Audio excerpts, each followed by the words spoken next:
Make sure you guys hit the subscribe button if you guys are enjoying the content that we're throwing up. And make sure you guys hit the like button if you enjoy the video. And yeah, let's begin. Okay, we're getting into the Phoenix Saga. Normally we would start this like much later, right? Because like the Phoenix Saga movie doesn't really come out until like June 7th. So technically speaking, we don't really have to do it yet, but the way that Chris Claremont did things, it was really crazy. Right now, when you go and read Marvel Comics, it's just a series of successive stories. And very rarely do you ever find an instance where like the events of one story arc impact another, right? Like they're all basically totally self-contained. And so in order to kind of preface this, we're gonna do a little bit of explanation here because again, not a whole lot happens here. I mean, there is a lot that happens, but it's really more action as opposed to like actual explanations or anything. And so we can kind of beef this video up a bit by kind of jumping back a little. So when it comes to the Phoenix Saga, I do have a video, I think, on the Phoenix Force Explained, but the way that this played out when it came to this whole thing with like literally setting in motion the Phoenix Saga proper, it was reworking Jean Grey, right? Because when Stan Lee and Jack Kirby wrote the character of Jean, she was a damsel in distress, right? Like she was the girl who couldn't do anything on her own. And so it was essentially like the X-Men had to save her all the time, particularly Cyclops. He had to rescue her. She was overwhelmed in training sessions. It was like, oh, you know, my hero, you know, that kind of thing. And so the result was that by the time the Stan Lee and Jack Kirby era came to an end, and even going into guys like Roy Thomas and so on, leading up to the cancellation of X-Men and the reprints from 65 to like 93 or whatever it was, what it basically meant was that Jean Grey was like the weakest character that nobody cared about. And so where there were attempts to kind of beef up her character by basically saying like she always had telepathy, but it was essentially locked away by Charles Xavier because she couldn't control it, it didn't really make much of a difference. And so one of the first things Chris Claremont did, because this kicks off with issue number 98, the prelude does, Chris Claremont took over 4 issues before with issue number 94, I think it was. So like right off the bat, basically, within like 4 months, he was like, we're gonna rework Jean Grey and turn her into like a powerhouse of a character. Now, the other half of this really kind of goes into like the events that lead into really this. And the reason why is because they didn't really come until after. It wasn't until after the Phoenix Saga, the Dark Phoenix Saga, because it was so popular that Marvel started releasing stories that were designed to kind of expand the explanation that had been given to us by Chris Claremont. Some of that happened in the events of classic X-Men, which are basically just like these comics that Chris Claremont wrote, but it's essentially what's like extra information that's added in that wasn't there before. But a good bulk of that really comes from Bizarre Adventures number 27 and from X-Men The Forgotten Years. So when it came to Bizarre Adventures number 27, this was the tried and true origin of Jean Grey, and she didn't really have one back then. I mean, there is an updated one, although it does leave out some information from Bizarre Adventures, but there is a more modern one that Marvel released. They actually released a series of one-shots that were called X-Men Origins that focused on like the origin stories of characters from the X-Men as part of the lead up to the films. But the idea here is that initially you had Jean, who was just like a little girl, and she had a friend named Annie. And what ended up happening here was Annie was basically hit by a car and then died. But in that moment, Jean Grey had basically like used her telepathy to reach into the mind of Annie and experience her last moments and essentially experience what it meant to die. And what this meant, what ended up happening as a result of this, is that Jean Grey kind of sent out this psychic signal, literally like a giant flare. And it had 2 effects. The first one was that Charles Xavier picked up on it and said, who in the world is that? Because from Charles Xavier's perspective, it was one of the most powerful psychic readings he'd ever picked up. And the other one was that the Phoenix Force from on the other side of the universe basically recognized it, saw what was going on, and then came over to investigate Jean Grey. Now, we didn't really know what the Phoenix Force did about Jean for years and years and years. It was just, this girl could potentially be a perfect host for me. I'll just wait and watch. This goes into the Forgotten Years. And the way that played out is the X-Men were on a mission with the Fantastic Four out in space, and then Jean Grey basically just kind of like went into a catatonic state, or at least from her perspective, she kind of blacked out. But in reality, what had gone on is the Phoenix Force had taken control of her body and basically spoken with like the Fantastic Four and the X-Men and was like, one day I'm going to take this kid. Like I'm going to take this girl. She's going to become my perfect host. And that's just the way it is. It was kind of a cool little conversation. But again, like it was showing that like there was a reason why Jean Grey was picked. It wasn't arbitrary. The other half of this is this deals with something called Project Wide Awake. Now we've talked about Wide Awake before, and specifically this actually goes into Project Armageddon. But Project Wide Awake was a commission by the federal government involving multiple intelligence agencies that was designed to find a way to contain and control the mutant threat. Originally, you had Bolivar Trask under Stan Lee and Jack Kirby. They were the ones who created him. He created the Sentinels, and the Sentinels in turn became like kind of self-aware and then tried to take over the world, and they were ultimately stopped by the X-Men. After Bolivar Trask was defeated, and after he was presumed to have been dead, all the work he'd done on the Sentinels was handed over to the federal government as part of Project Wide Awake. back. And so that information in turn was given to Stephen Lang, and that's when we'll see a lot of this kind of stuff unfold. But the fact remains that when this whole thing happens, initially it's just kind of like the X-Men in Rockefeller Plaza during on Christmas Eve. And that's one of the important things to bear in mind when it came to Chris Claremont's storytelling is that while these Sentinels kind of show up out of nowhere and literally just like start grabbing them, so they grab Jean Grey and they essentially just kind of like race off, it's the small things that made Chris Claremont writing important, right? Because he focused on the characters. That was the nature of it. Like, focus on the characters, let like the events be a background thing that just kind of happened to go on around that same time. And that's one of the things he begins to hit on here, is that because there was kind of a lull between the time that we saw the original X-Men under Stan Lee and Jack Kirby and this kind of uncanny X-Men here, it basically meant that like a time period had passed. And during that time period, Jean Grey had become a lot more powerful with her telekinesis. And that's one of the things that Claremont hits on. The other half of this is that because he's really kind of like broad stroking this and saying like, let's just show everybody the powers that that they're capable of. When it comes to Cyclops, his concussive blast, his optic beams are hugely powerful. They punch a hole right through these Sentinels. But that's one of the big differences here, is that while the Sentinels as they're depicted here are exactly like the ones from X-Men the Animated Series, since X-Men TAS was based off this version, really like Uncanny X-Men under Chris Claremont and really X-Factor as well, these Sentinels are not nearly as intelligent as the ones created by Bolivar Trask. And we'll actually find out why here in a little bit. But for his part, where Cyclops is kind of able to hold his own to a degree, the issue is that he's met by overwhelming force. And that's what the Sentinels are designed to be. The sheer amount of concussive energy they can blast at you is enough to either incinerate you in your entirety or at the very least, knock you out quite easily. And that's kind of what happens to Cyclops to a degree. He's sort of incapacitated and then essentially defeated. The following Sentinels basically end up going after Sean Cassidy, Wolverine, and Storm. Now, Sean Cassidy is a character that we haven't really talked about before, but Sean Cassidy is a guy named Banshee who exists out in Cassidy Keep. He literally just basically manipulates sonic frequencies is all it is. He can bust your eardrums out by screaming. He can fly. It's kind of crazy to watch him just like scream and fly around. It's kind of weird.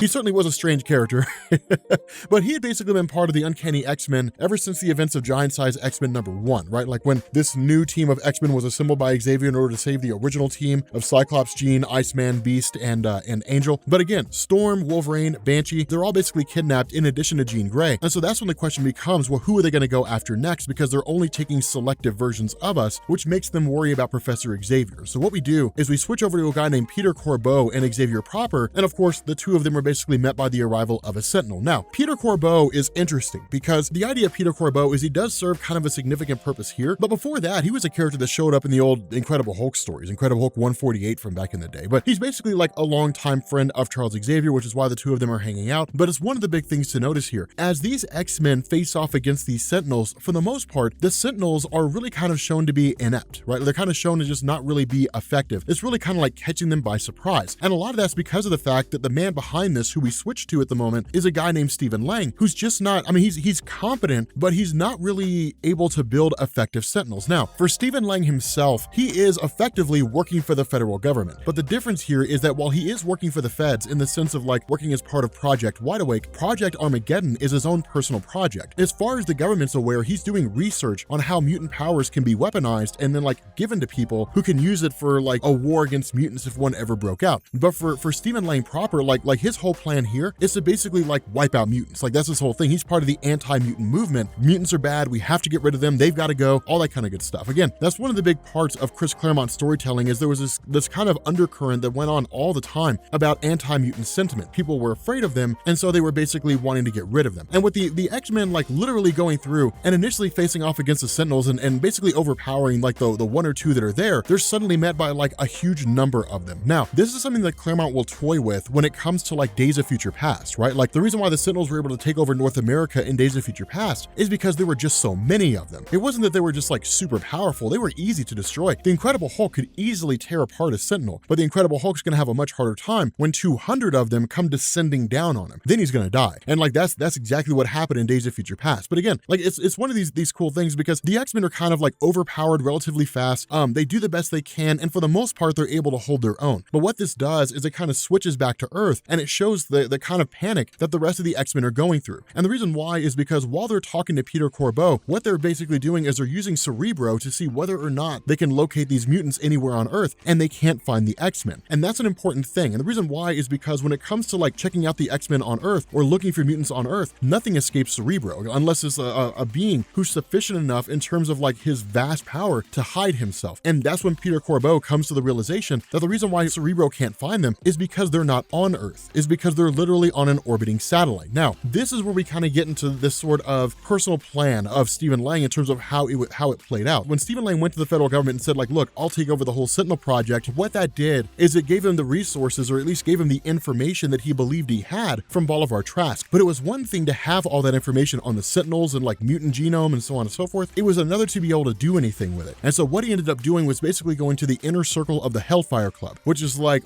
Emma Frost and like Sebastian Shaw and those guys. And it's basically a group that exists for the purpose of trying to control the world from like invisible means, right? Like trying to control it from the background. But like what Stephen Lang had done is he'd gone to the Hellfire Club and basically said, here's what I want to do. If you guys work with me, then like everything will be cool. The Hellfire Club gave him the money he needed to literally get a functioning orbital satellite that nobody could detect, and then in turn like fund his whole Sentinel project in addition to the money that the federal government was giving him. So he's really kind of putting on a sham here. Like as far as the federal government's concerned, he's doing what he's supposed to, but in reality, he's doing a whole different thing. Another really kind of cool thing that goes on here, and again, really hitting on the nature of Claremont's storytelling, is it kind of switches over to a news broadcast. And the reason why is when the X-Men realize that the rest of the team are not on Earth, then in turn, like Peter Corbeau and them basically board a shuttle and they take off into space. But one of the cool things about this that you never really see anymore in comics is you get this kind of news blip that basically says, hey, look, like the world's going to pot. Nobody trusts mutants anymore, and like everybody thinks they're bad. It's really cool because it kind of highlights the nature of Chris Claremont's storytelling. The fact that it was focused so much on the actual story itself, focused on the characters, but really kind of pushing them in a forward direction. Now, the other half of this is that around the time this is taking place, there's also a solar flare that's going to be emanating from the sun. And so what this does is create a very dangerous mission. The X-Men essentially have to get in and out to rescue their teammates before the solar flare hits. If they don't, they're all going to die, is really kind of what they're looking at. You're talking about a solar flare, an astronomical amount of heat, literally sparking off the sun and then igniting the shuttle and probably blowing it up, or at the very least cooking them all alive. And so once the group makes their way aboard the orbital satellite of Stephen Lang, it kind of gets taken care of pretty fast, in the sense that like Colossus and Storm and all those guys show up and basically start wreaking havoc and wrecking the Sentinels. But in the middle of all this, what suddenly happens is that like quote unquote their teammates come out, and that is basically X-Men versus X-Men. And it's kind of a cool little thing. The reason why is because this is the next step in Stephen Lang's plan. That Stephen Lang's idea was, okay, if the federal government wants me to work on Sentinel research, then I'll do that. And this is the federal government side. This is him basically creating like cyborg duplicates of the X-Men. Now, originally we didn't know that. Like all we knew is it was just like them facing off against like classic X-Men, because they're all dressed in the classic uniforms. But that's the big difference between Stephen Lang and like how things are supposed to be. The problem with Stephen Lang's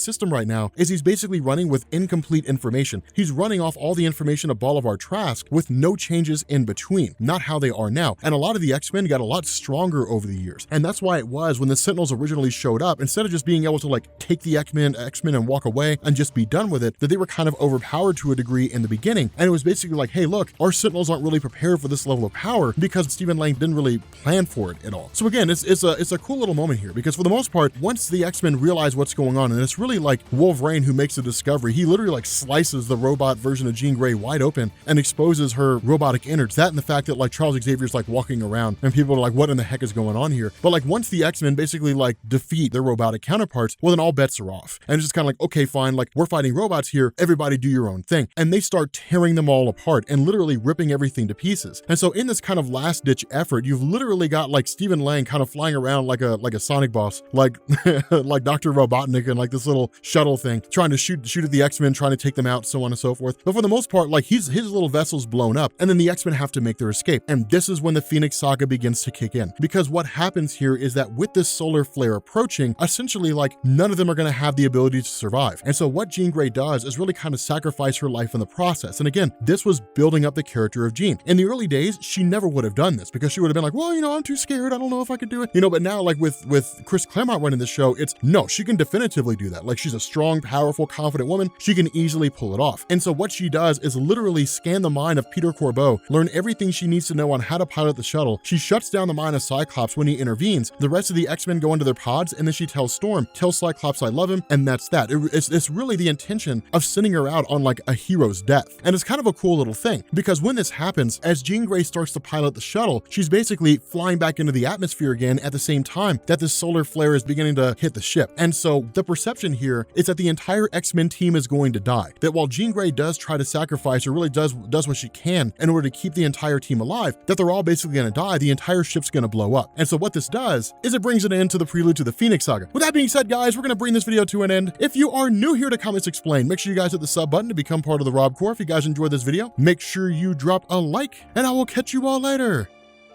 Peace.